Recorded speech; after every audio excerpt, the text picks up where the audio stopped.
500, Beowulf was living here in the area. Kinnekulle and Halleberg had a dispute with each other. Beowulf was called home because there was a big event on the sea, on the lake, the biggest lake in Sweden, Vänern. It was ice cold. So he and Adrlis got together to defeat his uncle Ale. Ale had Kinnekulle, and Ale, he didn't expect them coming in the middle of the night on the ice, running on the ice. But it became a big fight, and Ale's men died one after one. And in this event, it was just not Beowulf and Adrlis. It was also Rolf was with them to fight this battle. And when they won, Adrlis, after he won the battle, he gained Ales helmet, Hildesvin, the bringa, Finn Selfrid, and the horse Harvne. Adrlis battle against his uncle Ale. And his uncle Ale, well, he was a Christian already in the year 500.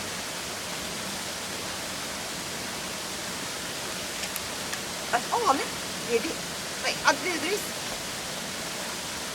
Adrlis, he didn't want to share this golden things he had gotten. And Rolf, he didn't get paid for the job either, not his 12 other men either. So they got really upset and went back home. And they think home is Halleberga. And when they got home, he met his mom, Ursula. And Ursula, she served them beer and food. And well, they started a party and they was kind of depressed. And they were carrying so much firewood and dropped it into the fire, so their clothing started to burn. And then they said, shame on us if we give up for fire. And then they threw their shields in the fire and said, shame on that man who doesn't dance on the burning shields. And they started to dance on the shields. In the morning, Ursula came back with a horn to Rolf, and the horn was filled with gold. And she said, you have to run, really run. And this ring, this wonderful ring, was with too. And they packed their horses and started to run. But Adrlis, he found out, so he offered them, he had to have all the gold he could get. And finally Rolf throws away the horn, and the gold fell all over the ground, and Adrlis stopped running after them and was so happy. He got all this gold. And the funny thing is, many years later, Adrlis and Ursula married each other, and at the same time Adrlis and Ursula married each other, his big companion from Denmark was coming in Sweden, and he was thinking, oh, I can't win this one, so he fled the fields. He fled to Kinnekulle, because Kinnekulle was a part of the area that was protected by Beowulf. So he went there for some years. And many years later, I'm not going to tell all the story about Adrlis, but in the end, there was this bolt, and in this bolt, he was on his horse, around the ring of fire, and the horse stumbled and fell into the fire, and they burned up. And of course, this happened on Halleberga, the same area as many other things of that.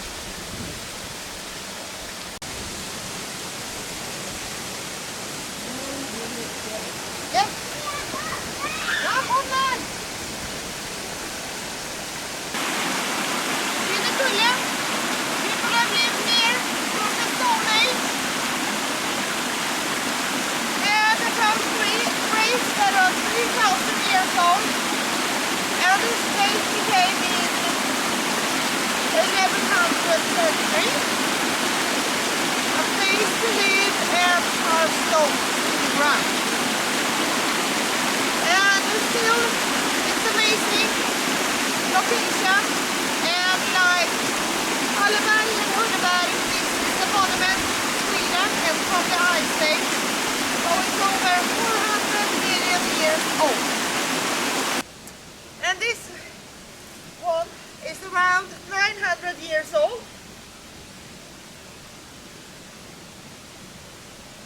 And it's leftovers from the settlements from 1100. Now we are in Ekornavallen, and as you see, it's a place full of graves. It's a graveyard, and it's only been a graveyard for 5,000 years. And it's a mystery because it was far away from the other buildings and settlements in Sweden. So it's a really special place. Ekornavallen has 2 dome rings, 1 hell coffin, 2 gravestone, the one we show you later on, and 17 stone settings, 1 triod, 8 stones that was standing right up, and we have the Girommen.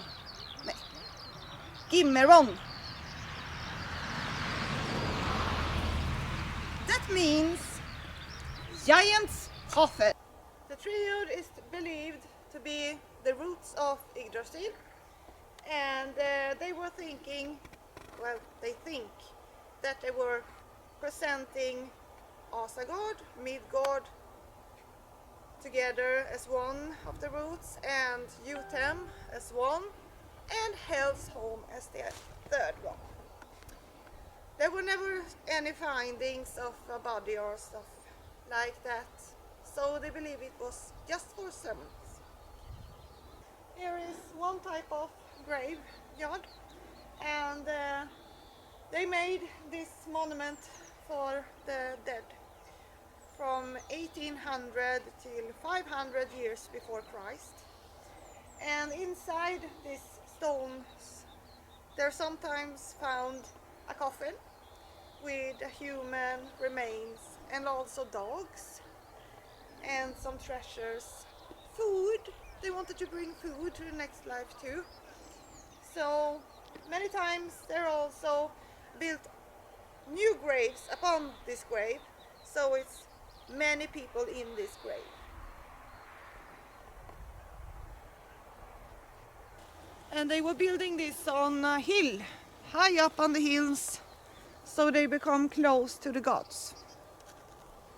It's really sunny today. Girommen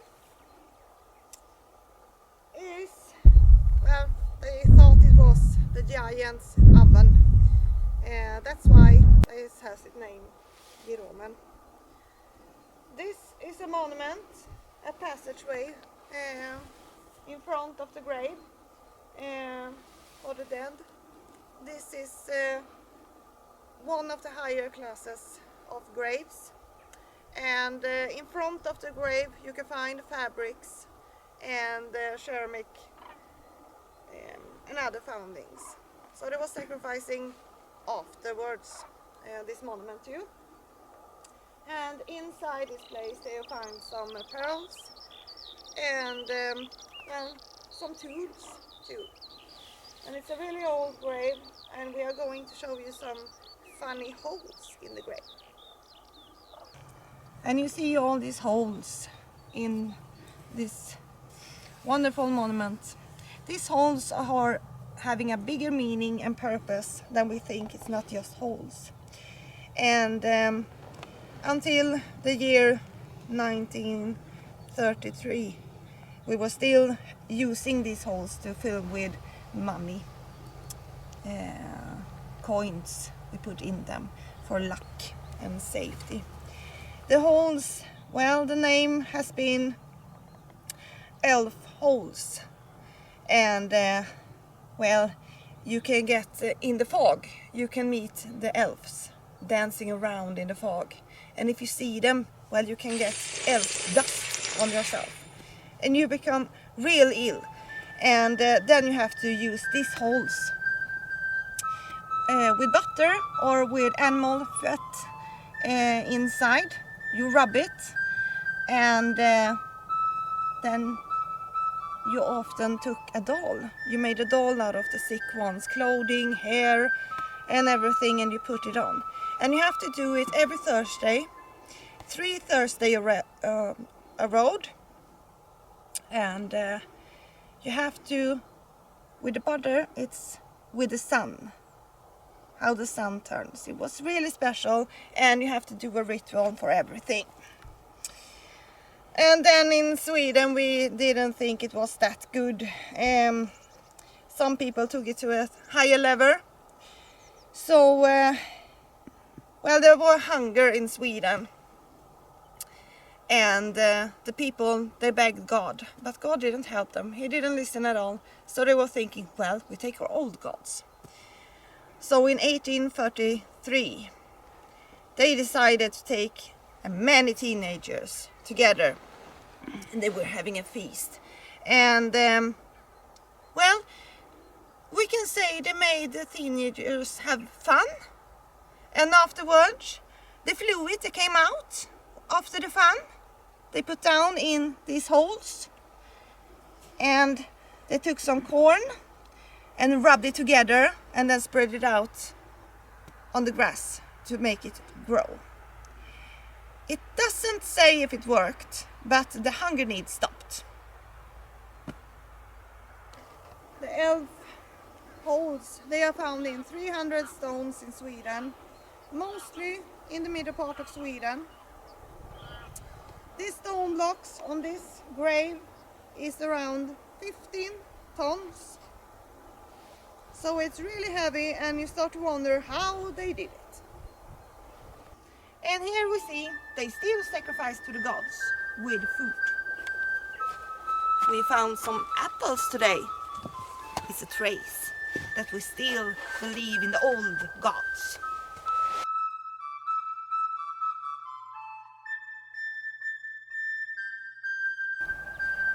And in the Iron Age, they were making graves like this. Here you see in the side, if you look at that one, you see it's a small, a big, and a small on the other side. And this is how they buried people on the Iron Age.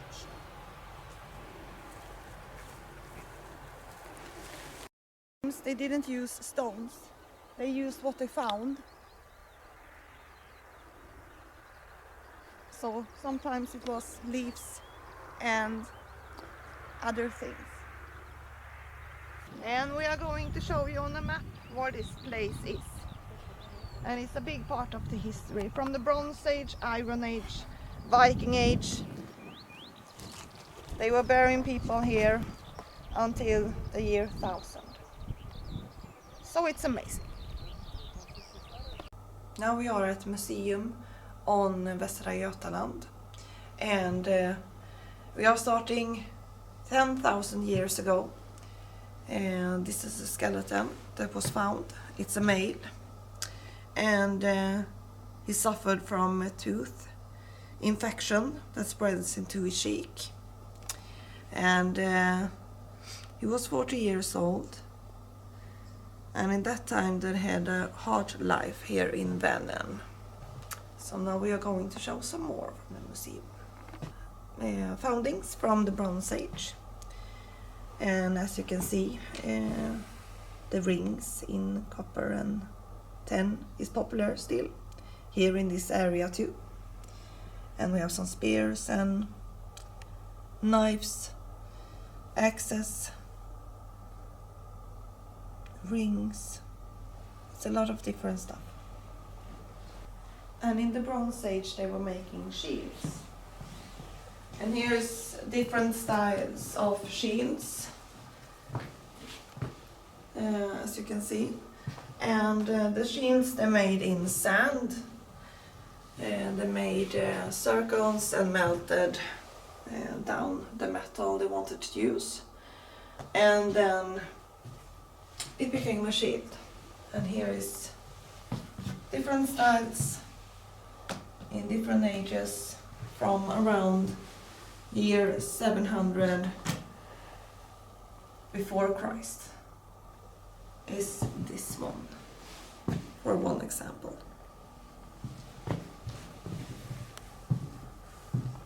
The ceremony of the death was they were cremating them in a bowl, putting the ashes there with other things they have burned with them.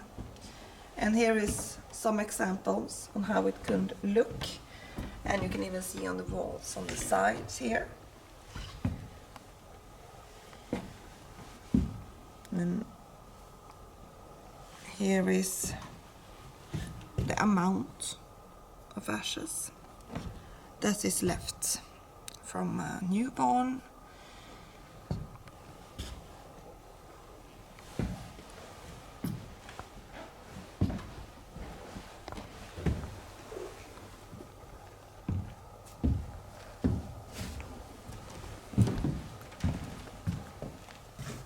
Here we also have some pearls in this cabin, and jewelry, and it's really lovely. I think it's glass pearls, and it looks like some pieces of them are made of jade too.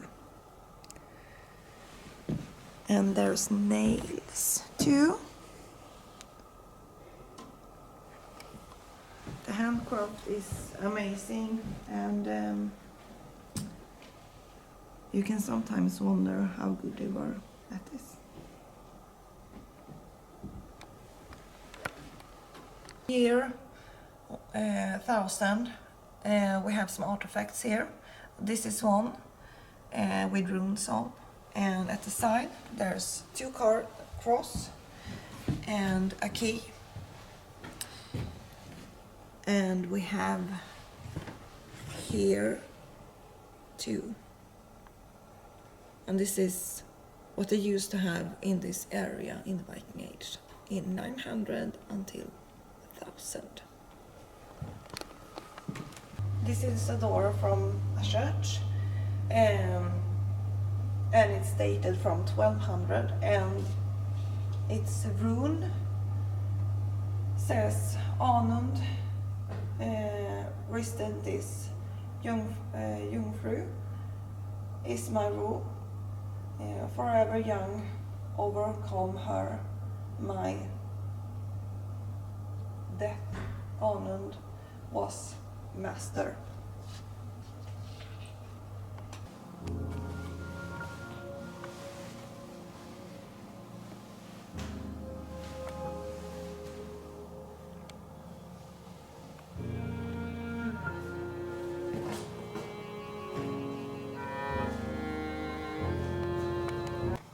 Here is the bishop's chair. It's from 1100, and as you can see, still Viking related stuff. And here is, I think, a bed, and as you can see, it's decorated really much. The Vikings loved handcraft and took it with them in the Middle Age. The time changed how they were living. They were not like farmers they used to be anymore. In this area they changed. So the villages were tighter and it was smaller houses, and they were not living together like they used to do before. So now it's becoming more privacy, and well, they don't live together that much anymore.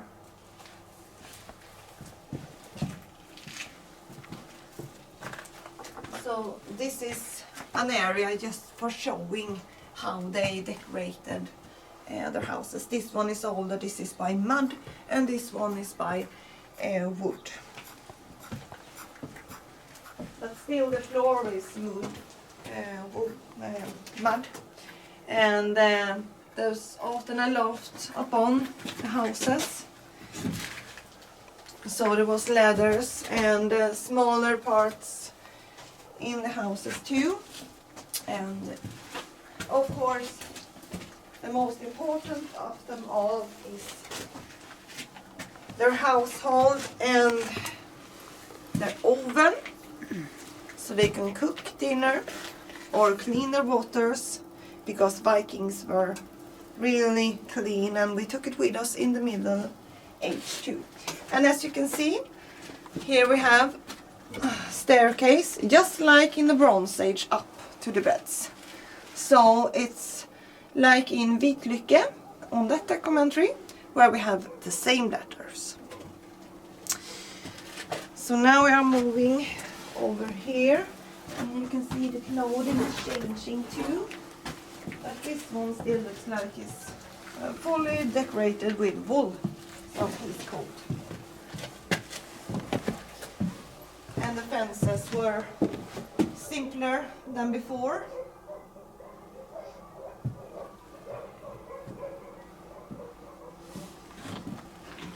Ja, nu ska vi in nästa rum, så du kan börja gå in där, så kommer jag.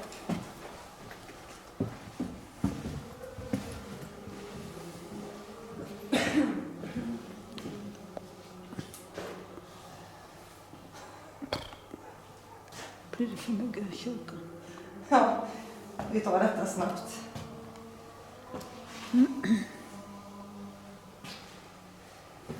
Det är en notbok eller?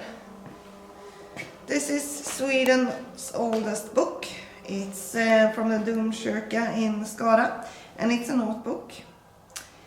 As you can see, it was really important for them.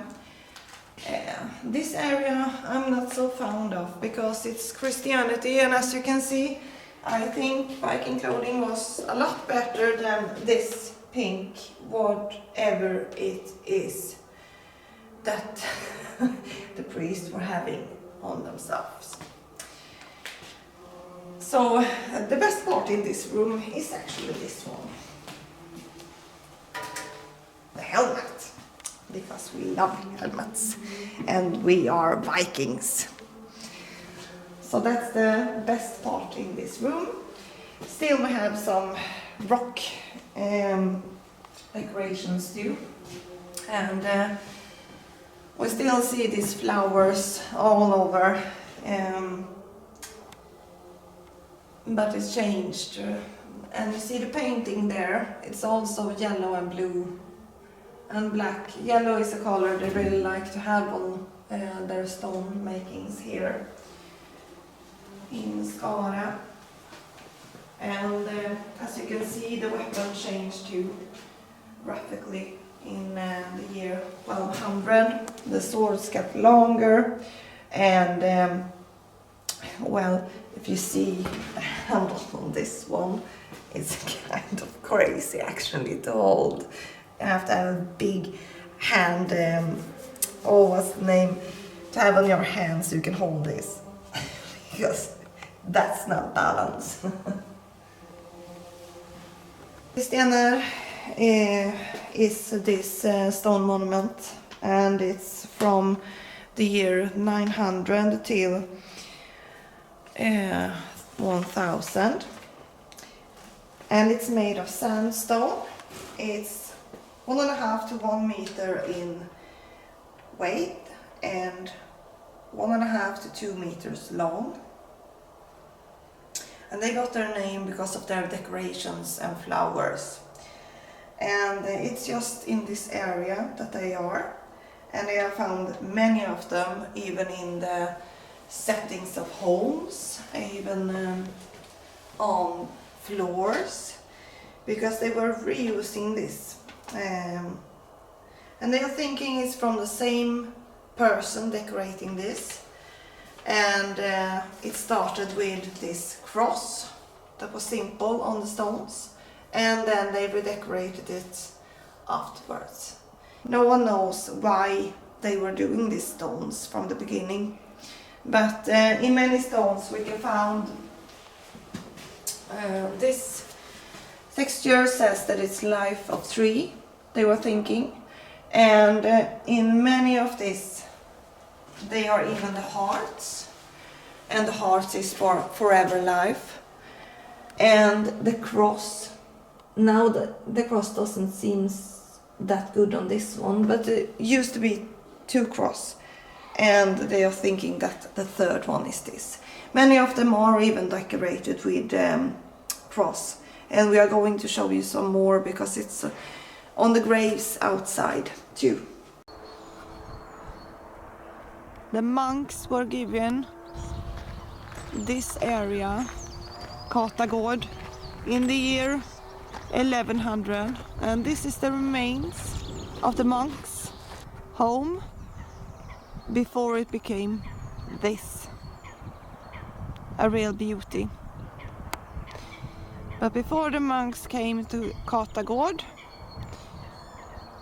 there was one woman living here who ruled this area. We're in a beautiful area. It's named after one woman who was living in the year 1000, and she ruled this area, and her name was Kata. She got her name after they digged and discovered her body. They found a coffin and realized there was Christianity from this time, and they made this discovery and tried to replicate her face. So we are showing a picture how they think she looked like after this replica, and her clothing and everything, the jewelry, what they found on her. And they saw she didn't have any problems with her teeth, she didn't have any problems in her skeleton, she wasn't working, she was just living the life as a queen of this landscape. She died around 30 to 40 years old. That's it. Amazing somehow.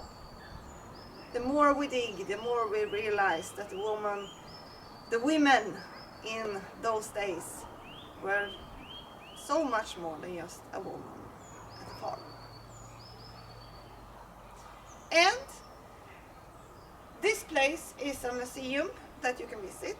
It's in Varnhem. Really funny name if you think about the mythology. And they built it up on the ruins of this place. So if you want to visit, it starts to open in March 23 this year, and it's open this season. It's a lovely place that you should visit.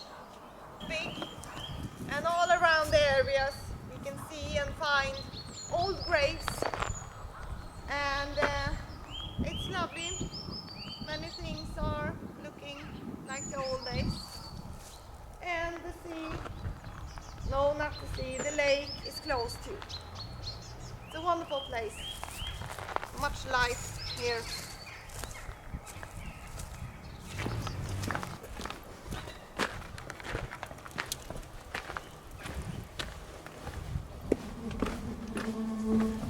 Here was the jail. They had a jail for stuff that didn't follow the order.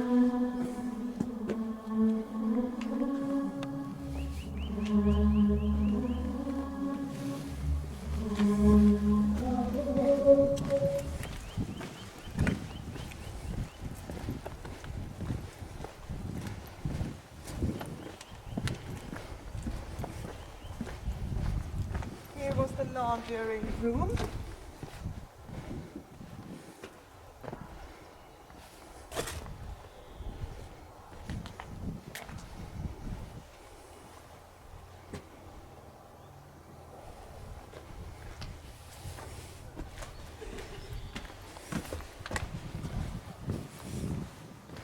Here was the kitchen for the monks.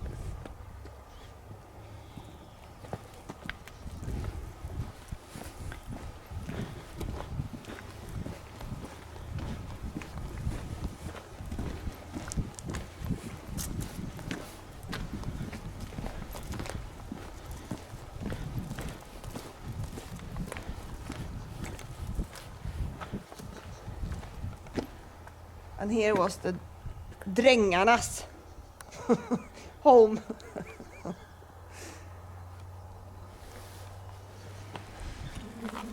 And here is some monuments. I think we will have to go to shadow. Some stone monuments that we have left on how they build. Beautiful.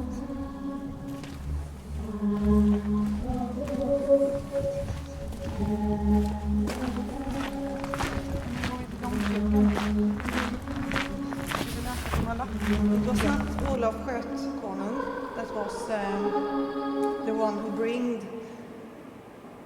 the Christianity to Sweden. It was his father and many people before that, because they found it in Varnhem. Many coffins, around 300 they opened. They realized that the graves were made out of the crystals, stones. So it wasn't like Skara became more Christian because Olof Skötkonung couldn't get Uppsala. He couldn't get the heathens to stop being heathens. He couldn't converse the Vikings to be Christian. Olof Skötkonung, he became a Christian, and he was Christian all of his life. Not like his father, who became Christian but didn't practice it and he didn't like it. But this is one of the monuments in Sweden. And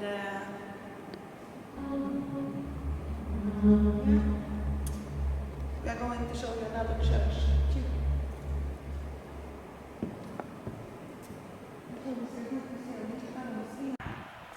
And here we are in Amund Torg, and as you can see, the shape of these stones are a ship. It's 24 meters long, 9 meters width, and it's 24 stones totally. And they think this is a grave for someone they wanted to build a ship for. And right next to it, on my right side, there's a doom ring. In this area there are 2 doom rings, and one ship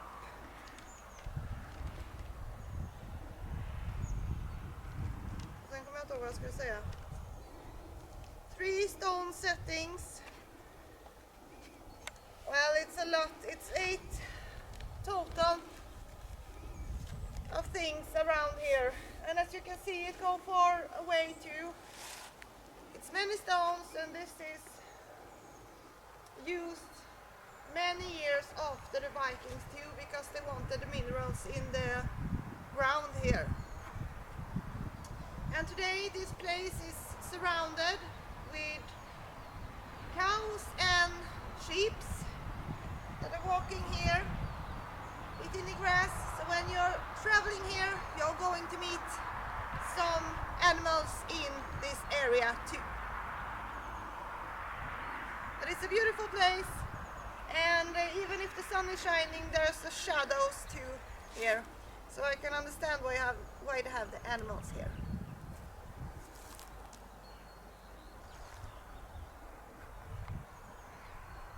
Ska vi nöja oss där eller?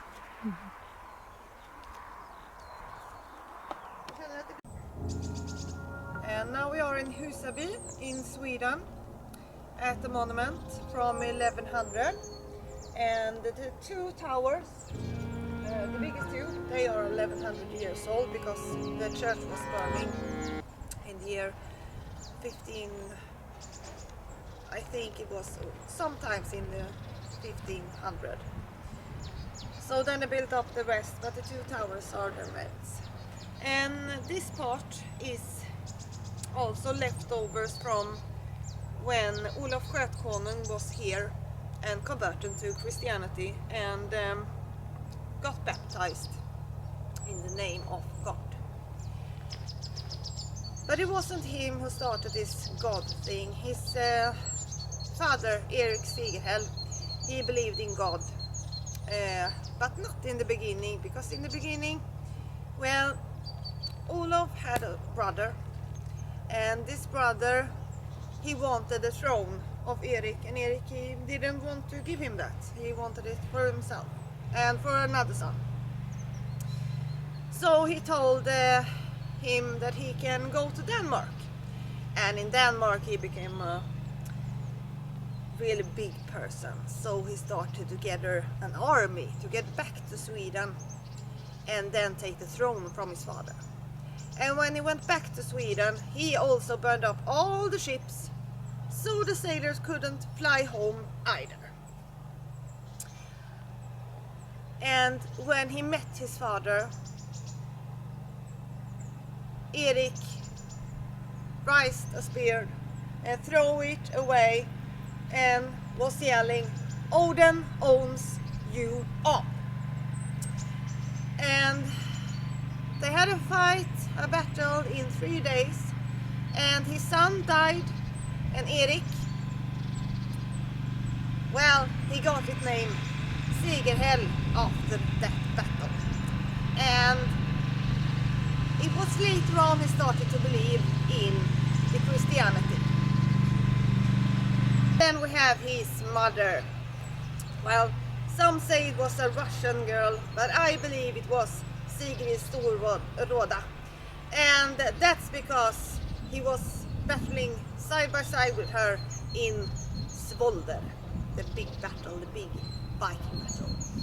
But Sigrid Storråda, well, she got her name when she didn't like all these men traveling around her and saying, "Oh, please marry me."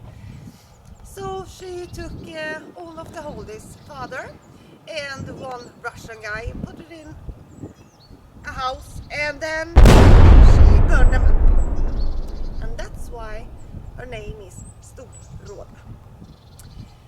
And she wanted to marry this Norwegian king, and it was, well, they started a romance, but then she told him, "Well, I can't accept the Christianity, I want to be a heathen." And he slapped her in the face, and she got so offended that she gathered around all of this Viking gathering, and they helped her to attack. And some say he drowned, he jumped in the sea. Some say that they found him in the Holy Land afterwards. I believe he drowned. He was just a coward. He didn't want to get trapped by Sigrid Storråda. So Olaf, he didn't like this Norwegian king. He called him a fattis, and he was also fighting him all the time. He didn't like it, and he didn't like the Swedish that were heathens either. And one day the lawman Torgny, he was so tired of this king, so he went and he told Olaf, "If you don't stop this fight, I will chop your head off." And then he went, "Oh my." So he went and started a peace with the Norwegian king. And the Norwegian king, he wanted his daughter Ingrid, but he didn't like that. He sent her away to Russia, in nowadays Ukraine, and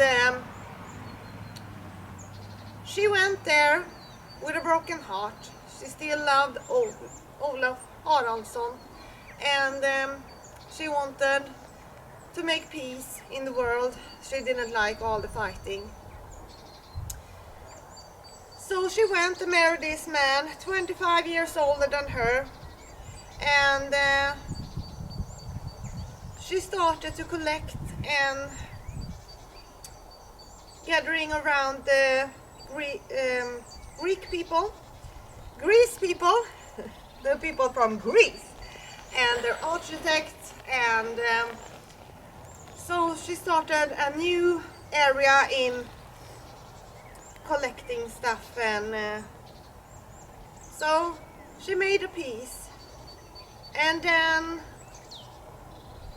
later on in life, when Olaf the Holy was out of Norway, Olaf Harald, son Olaf the Holy, he went and he got a place to stay at her home. Some say that they had an affair, but I don't know. Still, she took care of him and she took in Magnus the Great.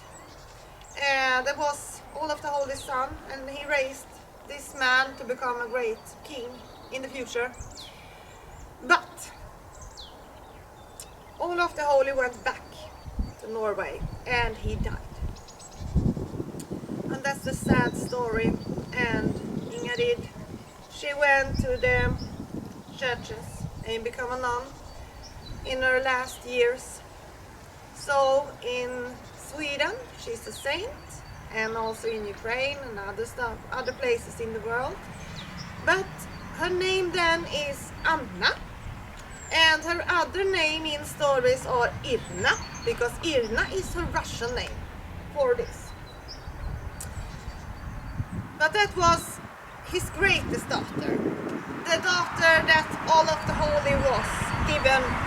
Well, she was never at home, never raised in a castle or something like that, because he didn't like her, I think.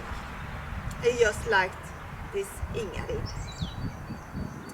So in October and February, some churches in Sweden are celebrating Anna, and we are going to walk a bit further away, and there we see Anna. It's a place they built for her memories. And they found her grave too, and she was 162 centimeters, 1 centimeter shorter than me, or maybe just a half.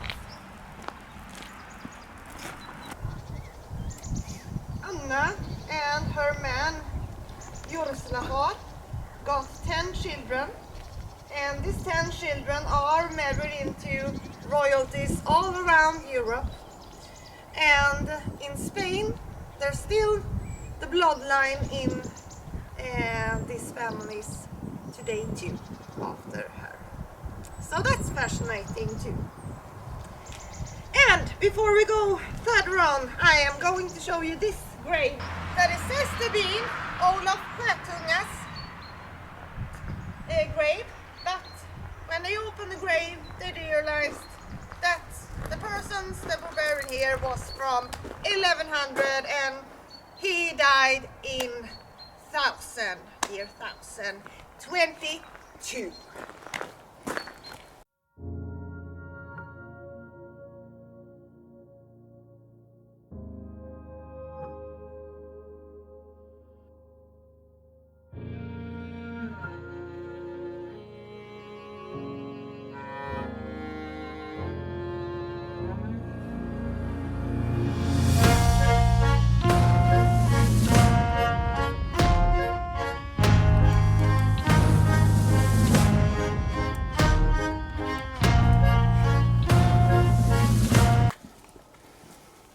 Olaf Skötkonung was the first Swedish king ever to be baptized in Sweden.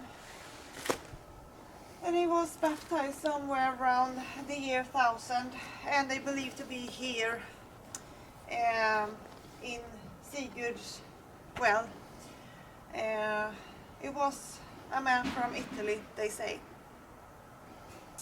So this is the place and a memory in Husaby around this church. And as you can see, some have painted the walls too. Many Swedish people think this is fun decorating, but this is carved too. So it's a holy place for the kings and queens of our past memories, and the end for Skara's generation in being heathens.